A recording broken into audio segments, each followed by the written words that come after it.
झारखंड की राजधानी रांची का चर्चित बिल्डर कमल भूषण हत्याकांड आखिरकार अपने फैसले की ओर बढ़ गया है।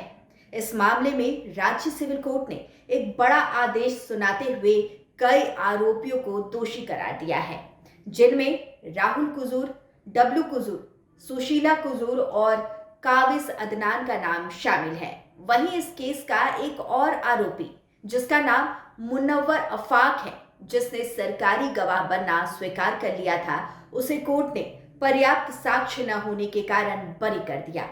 अब दोषियों को 22 सितंबर को सजा सुनाई जाएगी। यह मामला इसलिए भी बेहद चर्चित रहा क्योंकि इस हत्याकांड में साजिश का सूत्रधार कोई और नहीं बल्कि खुद कमल भूषण की बेटी यामिनी को बताया गया।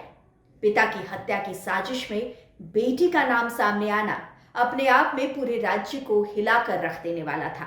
दरअसल 30 मई 2022 को रांची के पिस्का मोड़ के देवी मंडप रोड पर उस वक्त सनसनी फैल गई जब बिल्डर कमल भूषण को ताबड़तोड़ गोलियां मारकर मौत के घाट उतार दिया गया। हत्या की जड़ें बेहद निजी रंजिश से जुड़ी थी। कहा जाता है कि कमल भूषण अपनी बेटी यामिनी की शादी से खुश नहीं थे। यामिनी ने परिवार की मर्जी के खिलाफ जाकर राहुल कुजूर से लव मैरिज की थी, जो डब्लू कुजूर का बेटा है।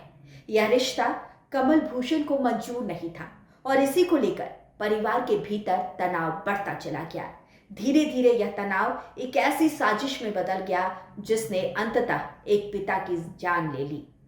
जांच में सामने आया कि यामिनी को अपने पति राहुल और ससुराल वालों के साथ मिलकर इस साजिश की जानकारी थी। राहुल और उसके भाई छोटू कुजूर ने हत्या की पूरी प्लानिंग की थी। यामिनी पर आरोप है कि उसने न केवल पिता की हत्या की जानकारी छुपाई बल्कि शूटरों को पैसे भी उपलब्ध कराए। लेकिन कहानी यहीं खत्म नहीं हुई। इस हत्याकांड ने एक और जान ले ली। कमल भूषण के अकाउंटेंट संजय सिंह, जो इस केस के अहम गवाह थे, उनकी भी हत्या कर दी गई।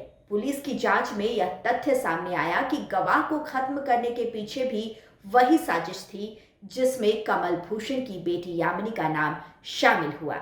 रांची सिविल कोर्ट में चल रहे इस ट्रायल के दौरान अभियोजन पक्ष ने 30 से ज्यादा गवाह पेश किए। एफएसएल की रिपोर्ट से लेकर घटना स्थल के सबूतों तक सब कुछ अदालत के सामने रखा गया। इन सबूतों ने यह साबित कर दिया कि हत्या की कहानी महज संयोग नहीं बल्कि एक सोची समझी साजिश थी।